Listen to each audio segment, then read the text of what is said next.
है, फ्रेंड्स कोई पैसा देकर हमारा फ्रेंड नहीं बन सकता है, राइट। तो मनी जो है ना वो एक्सटर्नल है, यानी ये एग्जाममेंट में अगर हम गो के बाद देखेंगे एंड देन के बाद देखेंगे तो यहाँ पर हमारे पास कोई भी पंक्चुएशन मार्क नहीं है। Hello and welcome students, I, Tripti Arora, your English mentor, is going to start the new poem for today, that is the Ball poem. This is poem number 5 और इस poem में हम पढ़ेंगे about the poet, then उसका explanation, पूरी poem का summary, poetic devices और सबसे important जो मैं आपको हर एक poem में बोलती हूँ, आजकल question आने लगा है tone of the poet का। तो ये भी question हम cover करेंगे कि अगर हमसे पूछा जा रहा है कि इस poem में tone of the poet क्या है, यानी poet किस तरह से इस बात को बोल रहे हैं जो भी वो पोएम में कन्वे करना चाहते हैं। What is the summary, the introduction of the poem, तो ये सब हम इस पोएम में कवर करने की कोशिश करेंगे। तो सबसे पहले हम स्टार्ट करते हैं अपने पोएट के बारे में जानना of the poem number 5, that is the ball poem. तो सबसे पहले बोला है अबाउट द पोएट। कौन है हमारे पोएट? हमारे पोएट है जॉन बेरीमैन। और जॉन बेरीमैन जो है, he was born in 1914, died in 1972, was a prominent American poet, बहुत ही फेमस और बहुत ही prominent American poet रहे हैं and scholar, best known for his deeply emotional and confessional style of writing। यानी कि ये confessional style, यानी कि ये emotional जो भी चीजें complexities जो हम face करते हैं, emotions की complexities जो हम अपनी life में face करते हैं बच्चों, उसके बारे में ये हमें बताते हैं। और उसी के साथ he was born in Oklahoma and later became a professor of literature। Berryman is most famous for his collection the dream songs, ये इनका बहुत ही फेमस कलेक्शन है, which won several prestigious awards including the Pulitzer prize and national book award. जैसे हमने Robert Frost की poems में देखा था, उन्हें भी पुलित्जर प्राइज मिला हुआ था 4 टाइम्स। इन्हें भी इसी राइटिंग की वजह से, इसी पीस की वजह से इन्हें भी पुलित्जर प्राइज मिला हुआ था। His poetry often explores themes of loss, identity, human emotions and the struggles of life। तो जितनी भी हमारी पोएम्स है ना, उनमें से कुछ पोएम्स हमारी 10th क्लास की बुक में ऐसी हैं जो हमें लाइफ की सर्टन कॉम्प्लेक्सिटीज के बारे में बताती है। और जो चीजें बहुत सटल हैं हमारी लाइफ में, हमारा रिलेशनशिप अपने पेरेंट्स के साथ, अपने करियर के साथ, अपनी लाइफ के साथ इज वेरी सटल। जैसा हमारा होता है वैसा सबका होता है, लेकिन वो जो बीच बीच में वो जो टिंचेस आते रहते हैं ना, जो हाईज एंड लोज आते हैं जाते हैं हमारी लाइफ में, उन कॉम्प्लेक्सिटीज में हम जितना ज्यादा उलझ जाते हैं उसके बारे में ये हमें बताते हैं। In the Ball poem, Berryman sensitively portrays a boy's experience of loss। कि एक छोटा सा बच्चा है और उस बच्चे की ना बॉल खो जाती है। कितनी आम बात है, हमारी बहुत सारी चीजें बचपन से लेकर हमने अभी तक खोई है। कभी बुक खो दिया, कभी पेंसिल खो दिया, रोज ही खो देते, वो इरेजर खो दिया है। लेकिन इस बच्चे की ना बॉल, जो इसकी छोटी सी उम्र में अपना बॉल खोया है ना, ये इसके लिए बहुत ही ज्यादा सेंसिटिव सी स्टोरी है, या फिर ये इसके लिए बहुत ही ज्यादा इमोशनल सा चीज है। क्यों है? क्योंकि उस बच्चे ने ना बचपन से उस बॉल को अपने साथ कैरी किया था। उसकी बहुत सारे इमोशंस थे, उसके बहुत सारे चाइल्डहुड एक्सपीरियंसेस थे जो उस बॉल से जुड़े हुए थे। जैसे अपने साथ भी होता है ना बच्चों, कभी हमारे ग्रैंड पेरेंट्स ने, कभी हमारे पेरेंट्स ने, या फिर हमारे फ्रेंड ने जो अभी हमसे दूर हो गया है, उसने हमें कुछ स्पेशल सा लाइक गिफ्ट दिया होता है ना। और कभी हमारे ग्रैंडफादर ने जैसे अपनी वॉच दे दी हमें, या अपना पेन दे दिया हमें, तो वो हमारे लिए बहुत सेंटिमेंटल वैल्यू का हो जाता है, बहुत जरूरी हो जाता है ना वो हमारे लिए सडनली। क्यों? क्योंकि उसको किसी ऐसे जने ने दिया है शायद जिसको हम खो चुके हैं, या जो हमारी लाइफ में बहुत ही इंपॉर्टेंस रखता है, राइट। तो ऐसे ही उस बच्चे ने ना उस बॉल के साथ बहुत सारी मेमोरीज जोड़ ली थी बचपन से ही, और अचानक से वो बॉल उससे खो जाती है। तो वो कैसा फील कर रहा है, उस दिन उसने क्या सीखा, सबसे पहली बार उसने क्या सीखा उस बॉल को खोते ही, वो बताया है।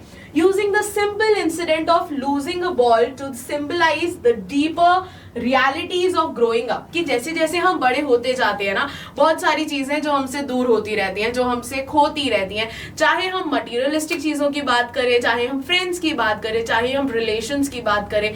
जैसे अगर लोगों की बात करें तो हमेशा हमारी फैमिली के सभी सदस्य हमारे साथ रहेंगे, इसका हम कोई गारंटी नहीं ले सकते, या इसको हम हमेशा इंश्योर नहीं कर सकते। Once people grow old they have to leave us and they have to go to peace, right.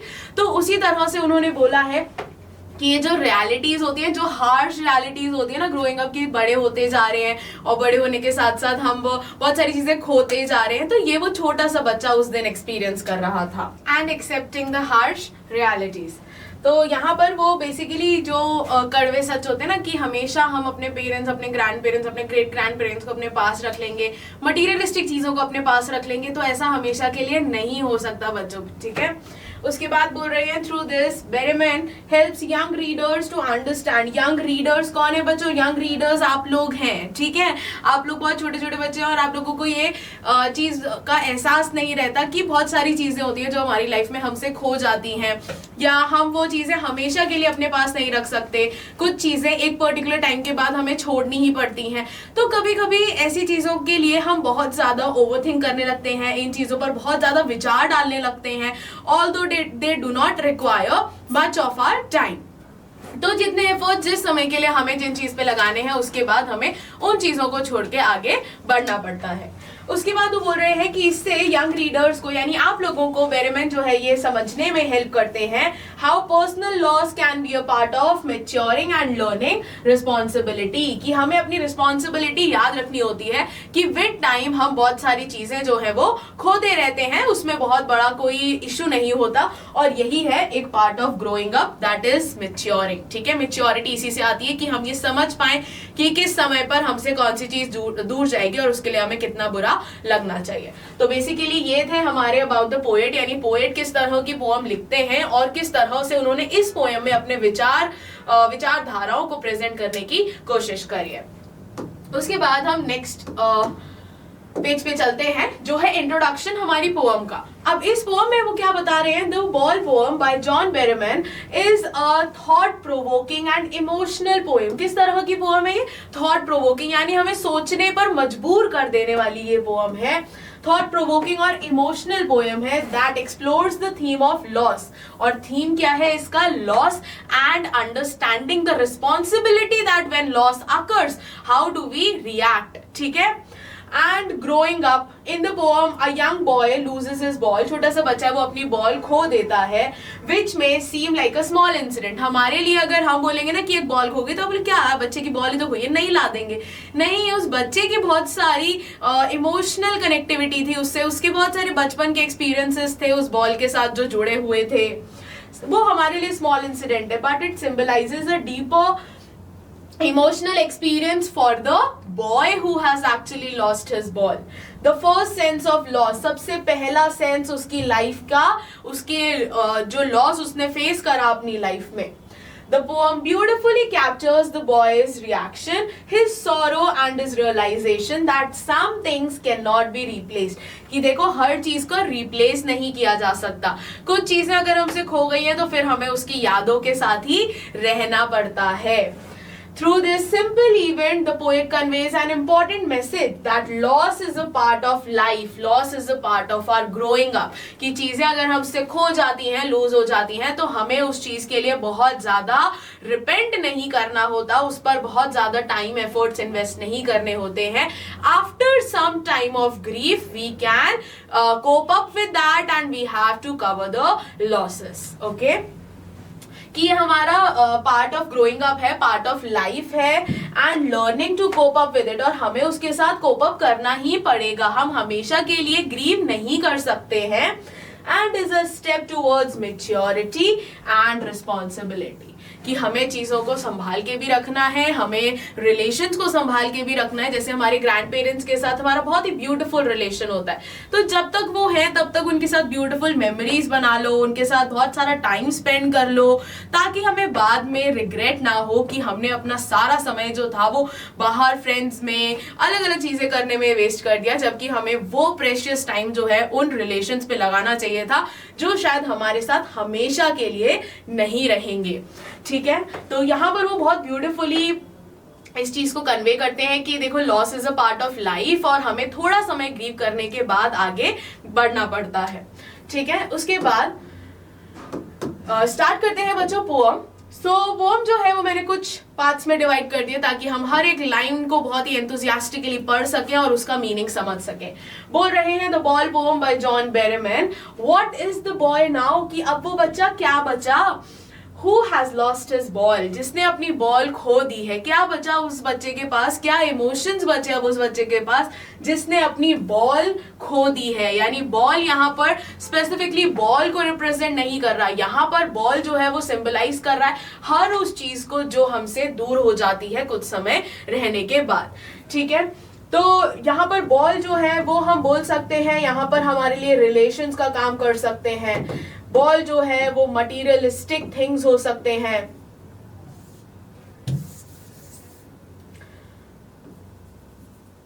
Relations और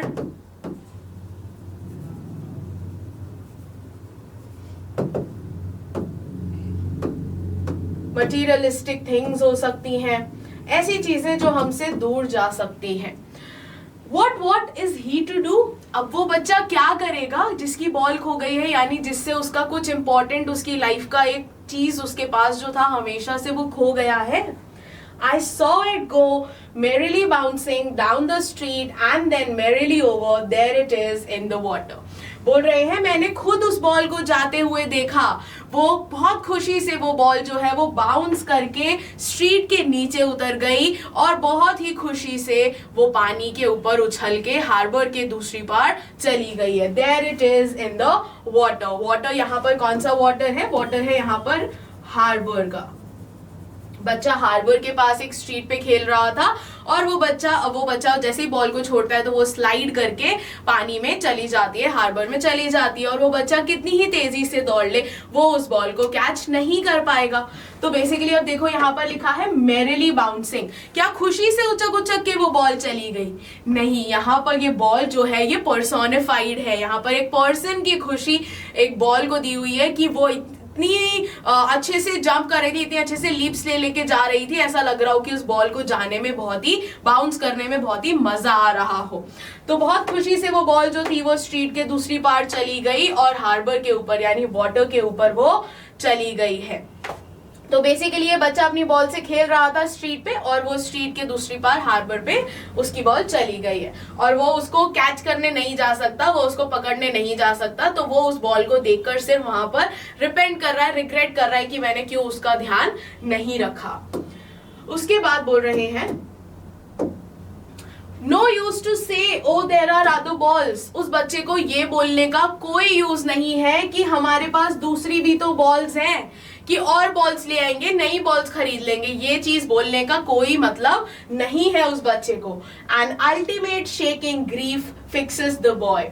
अल्टीमेट शेकिंग ग्रीफ यानी कि वो बच्चा सिर्फ और सिर्फ वहां पर खड़े होकर शेक कर रहा है, यानी ट्रेम्बल कर रहा है, कांप रहा है। ठीक है, he is trembling as he stands rigid, trembling, staring down all his young days into the harbor where his ball went. Now you see, एक shaking सा एक मतलब शेकने वाला यानी बिल्कुल कांपने वाला जो ग्रीफ था, जो दुख था उसका, ग्रीफ हम बोलते हैं बच्चों सैडनेस को। ठीक है, ऐसा सैडनेस जैसे किसी के फ्यूनरल पे भी ग्रीव, तो वो जो अत्यंत दुख जिसको बोलते हैं हिंदी में उसको इंग्लिश में ग्रीफ बोलते हैं। तो वो बच्चा बहुत ही बुरी तरह से ऐसे कांप रहा है, बहुत उदास है, बहुत ग्रीव कर रहा है, रो रहा है। एज ही स्टैंड्स रिजिड, वो बिल्कुल ठोस होकर, वो बिल्कुल स्टिल होकर, स्टिफ होकर, रिजिड यहाँ पर बोला है स्टिफ को।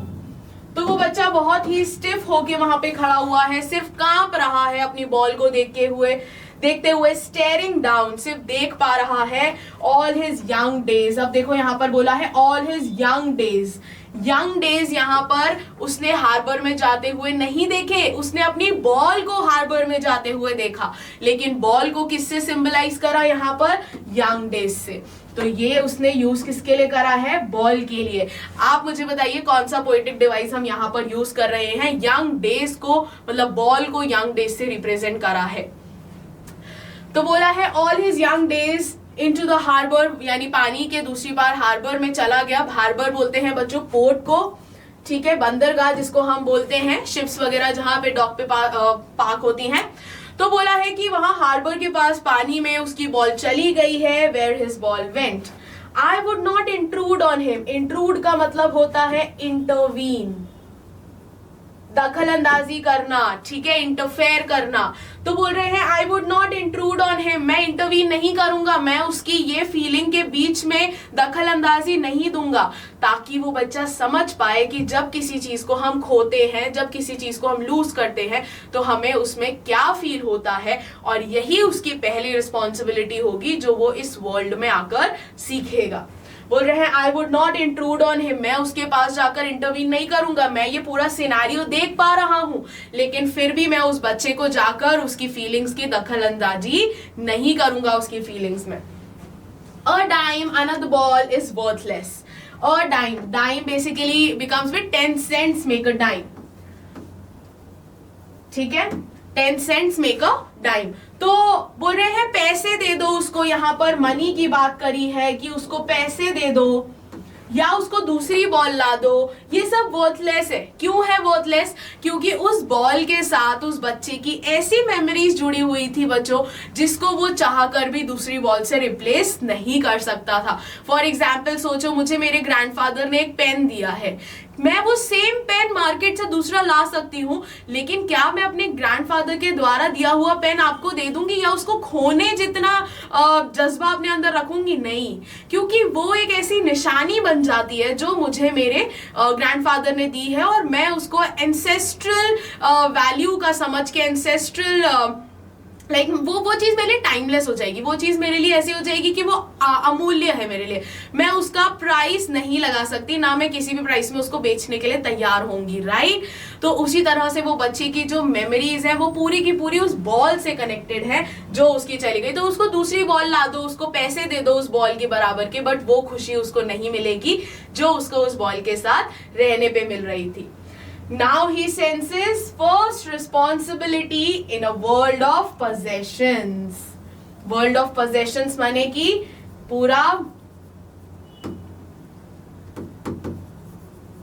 मटीरियलिस्टिक वर्ल्ड है हमारा, ठीक है, सारी चीजें यहाँ पर मटीरियलिस्टिक है, यानी जो भी चीजें हम पैसा देकर खरीद सकते हैं। तो इस पोजेशन भरे वर्ल्ड में वो बच्चा अपनी पहली रिस्पॉन्सिबिलिटी समझ रहा है कि उसको कोई भी चीज खोनी नहीं है, उसको हर एक चीज का इतना ध्यान रखना है कि वो चीज उससे दूर ना जाए, और जब वो चीज दूर चली जाए तो उसको कोप अप करना, अपने दुख से उभरना आना चाहिए।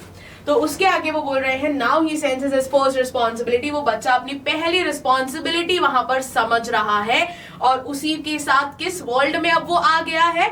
वो वर्ल्ड ऑफ पोजेशंस में आ गया है, जहां पर इंसान पागल है अलग अलग चीजों को पोजेस करने के लिए, बड़ा घर, बड़ी गाड़ी, नया बंगला and everything that can be bought with money. तो यहाँ पर इमोशंस की वैल्यू कम होती है, पोजेशंस की यानी मटीरियलिस्टिक चीजों की वैल्यू ज्यादा होती है। तो वो यही बोल रहे हैं कि अब वो बच्चा एंटर हुआ है उस वर्ल्ड में जो पोजेशन से भरा हुआ है, और वहां पर वो एक चीज की रिस्पॉन्सिबिलिटी लेना सीखा है कि चीज जो उसके पास है उसको उसका बहुत ध्यान रखना पड़ेगा, और अगर वो चीज लूज हो जाती है एक टाइम के बाद तो उसको किस तरह से उससे कोप अप करना पड़ेगा। इसीलिए वो उसकी फीलिंग्स के बीच में इंटरवीन भी नहीं कर रहे, उसमें दखल अंदाजी नहीं कर रहे हैं। उसके बाद वो नेक्स्ट स्टैंजा में बोल रहे हैं people will take balls, balls will be lost always little boy and no one buys the ball back। कि लोग हमेशा बॉल दूर लेकर जाते हैं। अब यहां पर देखिए आप, जहां भी लिखा है balls, balls will be lost always little boy and no one buys the ball back, यानी बॉल हमेशा खो जाती हैं, या कोई हमसे बॉल छीन के ले जाता है, और कोई भी दूसरा इंसान सेम बॉल वापस लाकर नहीं दे सकता। तो यहां पर आप समझिए कि बॉल हर उस चीज को बोला है जो हमारे लिए बहुत ही ज्यादा कीमती होता है, बहुत ही ज्यादा प्रेशियस होता है। तो बोल रहे हैं कोई ना कोई हमारी चीजें ले जाता है, हमारी बॉल्स ले जाता है, बॉल्स हमेशा अक्सर खो जाती हैं।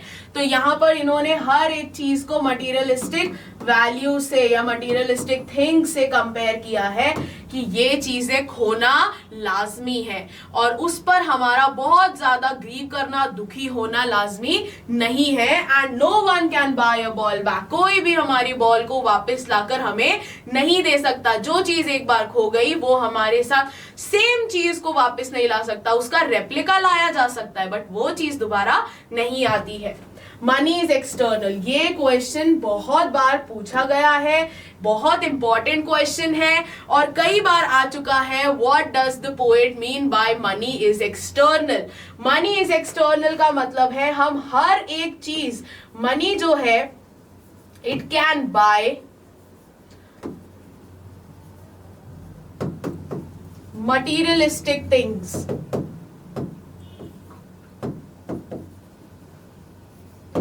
but not emotions, relations or friends.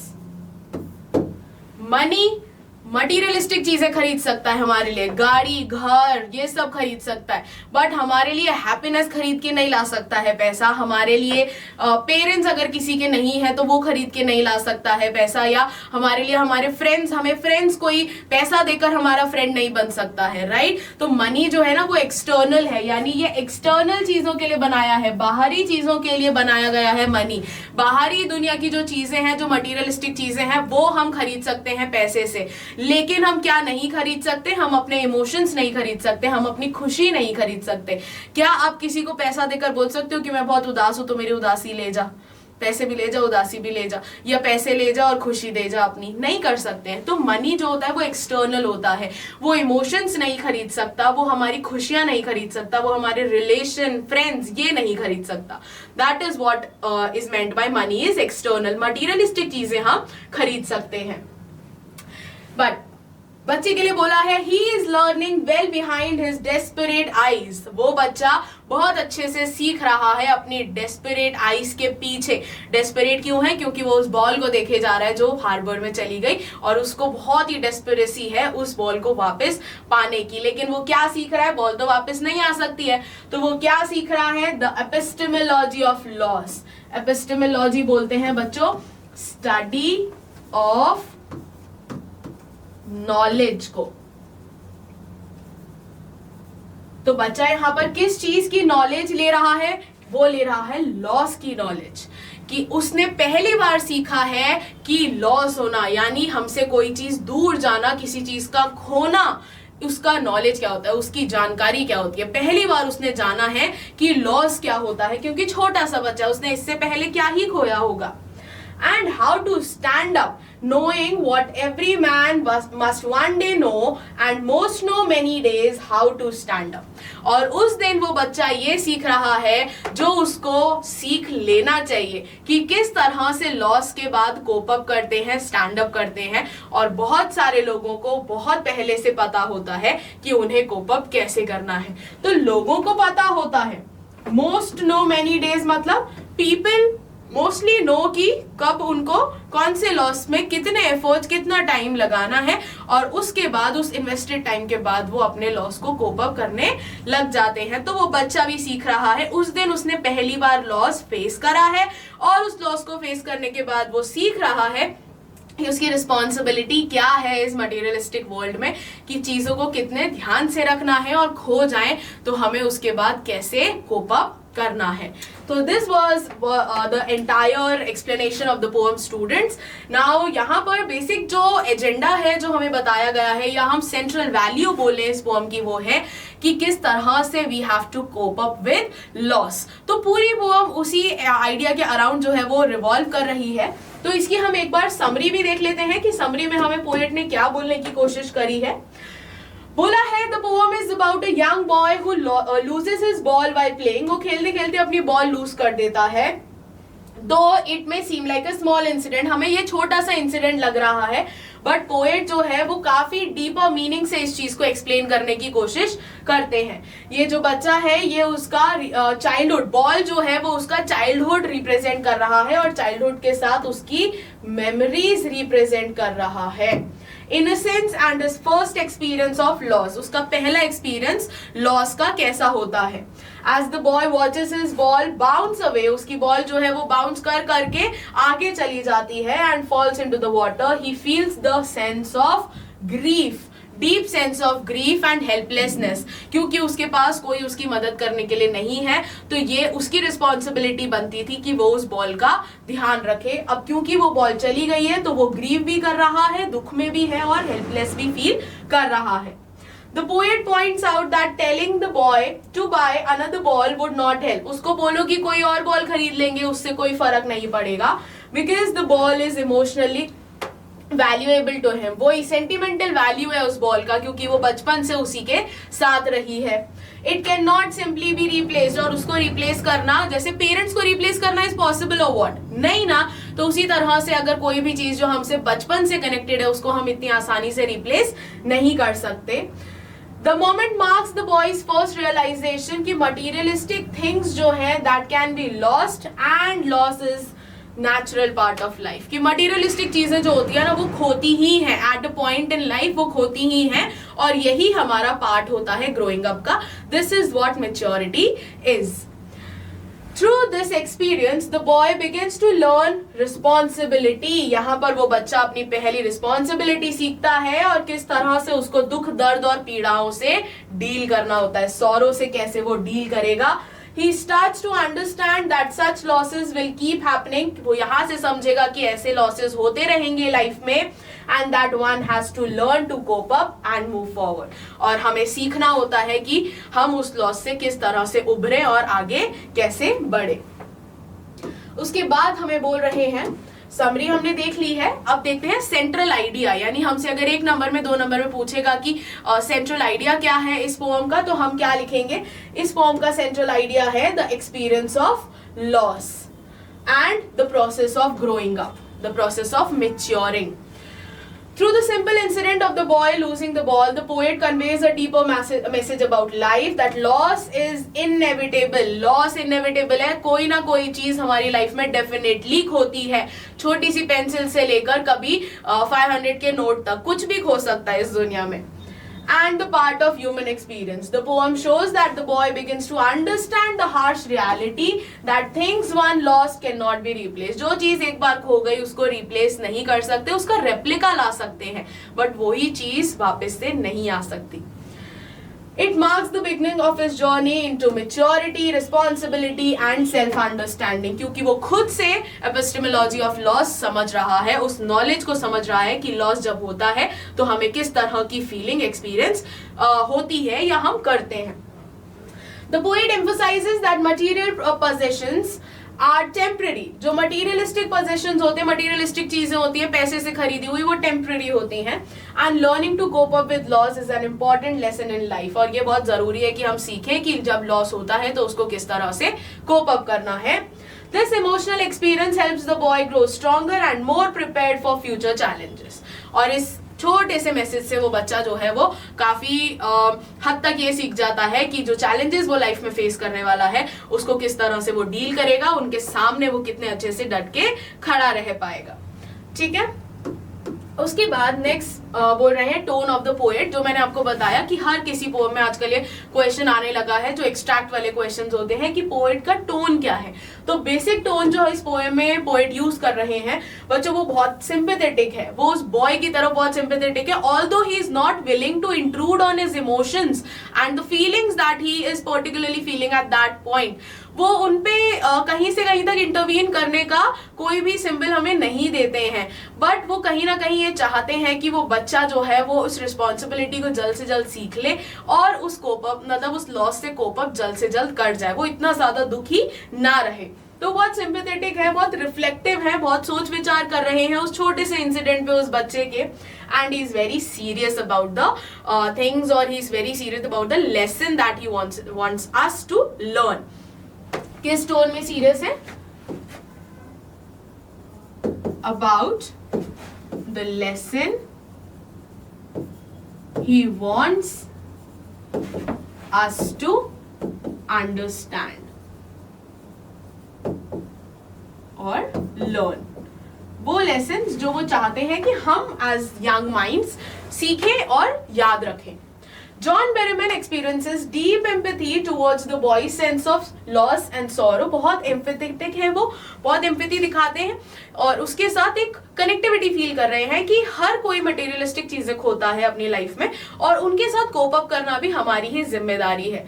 तो उसके बाद वो बोल रहे हैं he does not treat the incident lightly, वो उसको बस देखकर इग्नोर नहीं कर देते कि बच्चे की बॉल थी चली गई कोई बात नहीं इसके पेरेंट्स दूसरी दिला देंगे, इतना लाइटली वो उसको नहीं लेते हैं, but rather he reflects thoughtfully, बहुत ज्यादा सोच विचार करते हैं उस पे on how such small experiences shape the person understanding of life, कि वो बच्चा उस दिन उस अपनी लाइफ का कितना इंपॉर्टेंट पार्ट सीखेगा।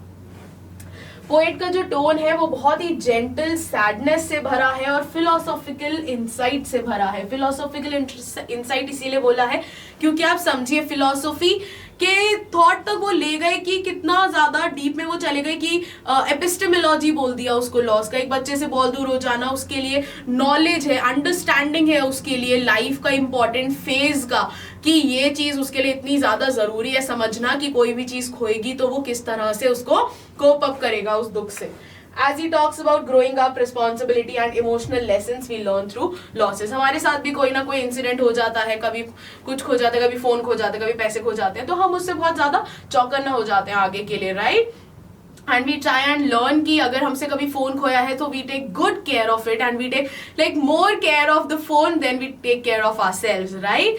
तो उसी तरह से उन्होंने यही बोलने की कोशिश करी है कि ये जो है वो छोटे से बच्चे की अंडरस्टैंडिंग है अपने लाइफ के एक इंपॉर्टेंट लेसन की, मेच्योरिटी की तरफ वो बच्चा बढ़ेगा। उसके बाद बोल रहे हैं बच्चों पोएटिक डिवाइसेस पर हम जाते हैं। तो पोएटिक डिवाइसेस मैंने स्टैंजा वाइज यहाँ पर बांट दिए हैं। तो सबसे पहले बोला है what is the boy now who has lost his ball, what is he to do, I saw it go merrily bouncing down the street and then merrily over there it is in the water. तो सबसे पहले हमें यहाँ पर rhyme scheme बोला है। तो rhyme scheme बच्चों क्योंकि पूरी जो पोएम है वो एक ही स्टैंजा में लिखी हुई है, so there is no rhyme scheme that is followed throughout the poem. Poem में कोई राइम स्कीम फॉलो नहीं है और इस तरह के मतलब पोएम्स को हम क्या बोलते हैं, या तो हम बोलते हैं इनको ब्लैंक वर्ड्स या फिर हम बोलते हैं इनको फ्री वर्ड्स, ठीक है। ब्लैंक वर्ड्स पोएम बोलेंगे या फ्री वर्ड्स पोएम बोलेंगे हम इनको। उसके बाद एनाफोरा बोला है। एनाफोरा क्या होता है बच्चों, टू और more consecutive lines beginning with the same word. यहाँ पर हिज बॉल जो है वो इसी के आगे आ रहा था, तो ये दोनों लाइन सेम वर्ड से स्टार्ट हो रही हैं और उसके बाद merrily bouncing and merrily over, ये दोनों लाइन भी सेम वर्ड से स्टार्ट हो रही हैं, तो इसको हम एनाफोरा बोलते हैं। उसके बाद बोल रहे हैं पर्सोनिफिकेशन। पर्सोनिफिकेशन देखिए मैंने आपको बताया था मेरिली बाउंसिंग, मैंने आपसे पूछा था कि आप मुझे बताइए कि ये कौन सा पोएटिक डिवाइस है। तो मेरिली बाउंसिंग यानी खुशी से बॉल नहीं बाउंस करके जा रही थी, उसके जाने का तरीका ऐसा लग रहा था कि वो बहुत खुशी से जंप कर रही है। तो मेरिली बाउंसिंग जो है वो पर्सोनिफाइड है क्योंकि बॉल जो है वो खुश नहीं हो सकती है, सिर्फ इंसान खुश हो सकते हैं और इंसान के ट्रेट हमने बॉल को दे दिए हैं, तो इसके लिए ही इसको पर्सोनिफिकेशन बोला है। Then imagery. इमेजरी उन्होंने कहां कहां पर यूज करा है, सोचिए merrily bouncing down the street, merrily over there it is in the water, कितनी खुशी से, जैसे मैंने बोला मेरिली बाउंसिंग तो आपके माइंड में एक थॉट निकल के आया कि बॉल किस तरह से ऐसे जोर जोर से जंप करके आगे जा रही होगी, तो उसी के लिए उन्होंने डिफाइन करा है इमेजरी, क्योंकि हम उस चीज को इमेजिन कर पा रहे हैं, उस सिनेरियो को इमेजिन कर पा रहे हैं। उसके बाद रेपिटेशन। रेपिटेशन बच्चों यहाँ पर मेरिली का किया गया है, उसके बाद व्हाट का किया गया है। व्हाट तो 3 बार भी है इनफैक्ट, 1, 2 and 3, ठीक है। तो merrily is repeated and what is also repeated. उसके बाद अजोनेंस। अजोनेंस इन्होंने कहा यूज करा है, यहां पर देखेंगे हम, पेन चेंज कर लेते हैं, boy, now, who and lost. अगर हम हु को भी ना लें तो बॉय, नाउ एंड लॉस्ट, तीनों में हमें ओ का कांस्टेंट साउंड जो है वो सुनाई में दे रहा है, तो यहाँ पर एंड यहाँ पर हम लोग अजोनेंस यूज कर रहे हैं। इंजैबमेंट इसीलिए क्योंकि इंजैबमेंट में इस वाली लाइन में अगर हम देखेंगे, इसको मैं इरेज कर देती हूँ, इंजैबमेंट में अगर हम गो के बाद देखेंगे एंड देन के बाद देखेंगे तो यहाँ पर हमारे पास कोई भी पंक्चुएशन मार्क नहीं है, so these lines are said to be enjambed. So these were the poetic devices in this particular stanza. उसके बाद आगे देख लेते हैं कौन कौन से poetic devices हमें given है। Then he says no use to say o there are other balls. अब अगर हम इसके नीचे वाली लाइन में देखेंगे ultimate shaking grief fixes the boy, तो आप क्लियरली देख सकते हैं कि यहाँ पर भी अजोनेंस हमें देखने के लिए मिल रहा है, क्योंकि ई का साउंड यानी आई का साउंड जो है वो कॉन्टिन्यूसली आ रहा है।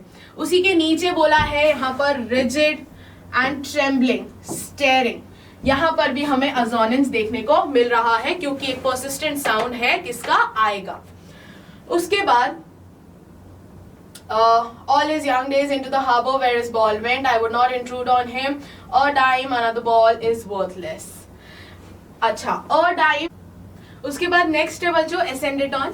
तो एसेंडेड ऑन हम कब यूज करते हैं, जब हम किसी कंजंक्शन को ओमिट करके हम एक लाइन समझा देते हैं। जैसे यहाँ पर लिखा देखो, a dime another ball is worthless, तो ऐसा नहीं होना चाहिए था अ डाइम और अनदर बॉल इज वर्थलेस, होना चाहिए था ना। तो यहाँ पर उन्होंने पंक्चुएशन लगा दिया, यहाँ पे कॉमा लगा दिया, सेमीकोलन लगा दिया, rather than using a conjunction. तो जब कंजंक्शन ओमिट कर देते हैं और उसकी जगह पंक्चुएशन चलाते हैं तो उसको हम बोलते हैं बच्चों एसेंडेड ऑन। ओके, उसके बाद बोल रहे हैं नेक्स्ट इमेजरी।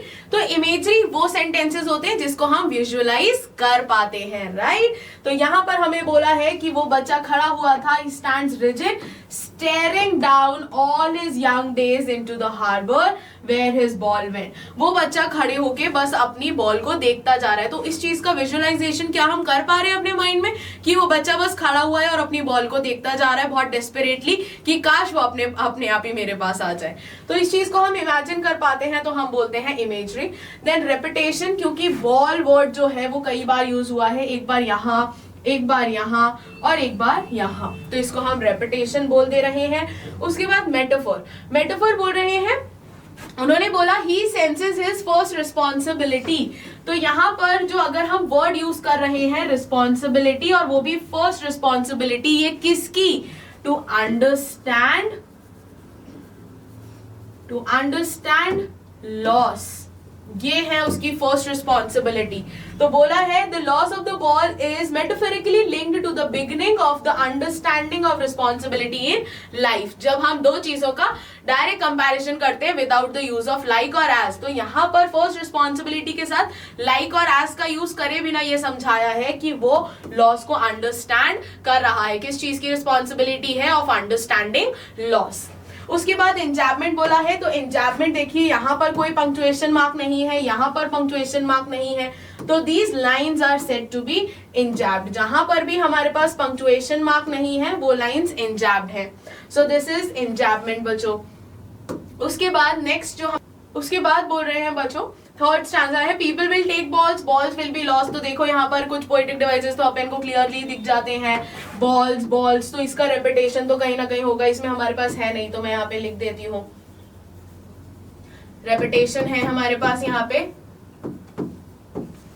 बॉल्स वर्ड का। उसके बाद एलिट्रेशन बोल रहे हैं, एलिट्रेशन किसमें बोल रहे हैं, no one buys a ball back, people will take balls, balls will be lost always little boy. तो यहाँ पर हम बी और बी ले लेते हैं, and no one buys a ball back, इसका एलिट्रेशन है क्योंकि परसिस्टेंट साउंड है बी का in the beginning of closely placed words. उसके बाद बोला है नेक्स्ट हमारे पास सिंबोलिज्म है। सिंबोलिज्म किस चीज का है, the ball symbolises the childhood's memories. तो यहाँ पर पीपल विल टेक बॉल्स, तो यहाँ पर जो बॉल्स हमें बोला है ये मैंने आपको पहले भी बताया था जब हम सीख रहे थे कि यहाँ पर पीपल विल टेक बॉल्स, तो पीपल विल टेक बॉल्स का मतलब क्या है, यहाँ पर कोई भी थिंग्स जो हमसे या तो खो जाती हैं या तो लोग हमसे ले जाते हैं। तो बेसिकली यहाँ पर क्या बोला, it symbolizes the boys childhood innocence and his first experience of loss. तो ये सिंबलाइज कर रहा है, बॉल उसकी खोई है या बॉल लोगों ने ले गए हैं, तो वो उसके चाइल्डहुड एक्सपीरियंसेस हैं, वो इसकी थिंग्स हैं या फिर चाइल्डहुड मेमोरीज हैं, राइट। उसके बाद बोल रहे हैं अजोनेंस। अजोनेंस यहाँ पर बोला है हमें, he is learning well behind his desperate eyes. तो अगर हम बात करेंगे well behind his desperate eyes, तो यहाँ पर कांस्टेंट साउंड हमें ई का देखने को मिल रहा है। ये कुछ पोएटिक डिवाइसेस है जो हमारे इस पर्टिकुलर स्टैंजा में है। तो students, these were some of the poetic devices related to this particular poem. Now we have completed the explanation of the poem as well as the summary and tone of the poet, and I hope you must have understood the entire poem in detail. Now I'll see you in the next video with a new poem or a chapter. Till then, you have to keep learning the poem, keep understanding and revise all the chapters that we have previously covered. उसी के साथ do not forget to like and share this video with your friends, and do not forget to subscribe the channel ताकि आपको और latest videos के update बिना किसी देरी के मिलते रहें, और आप अपने दोस्तों के साथ, पेरेंट्स के साथ, रिलेटिव्स के साथ इस चैनल को शेयर कर सकते हैं, क्योंकि यहाँ पर आपकी जनरल नॉलेज, करंट अफेयर्स और पेरेंटल गाइडेंस जैसी नॉलेज भी आपको यहाँ पर देखने को मिलेगी, और आपके पेरेंट्स को भी सपोर्ट मिलेगा। तो एक साथ मिलकर बनाते हैं हम इंडिया को high profile bye subscribing this particular channel. Thank you, have a nice day and keep smiling students.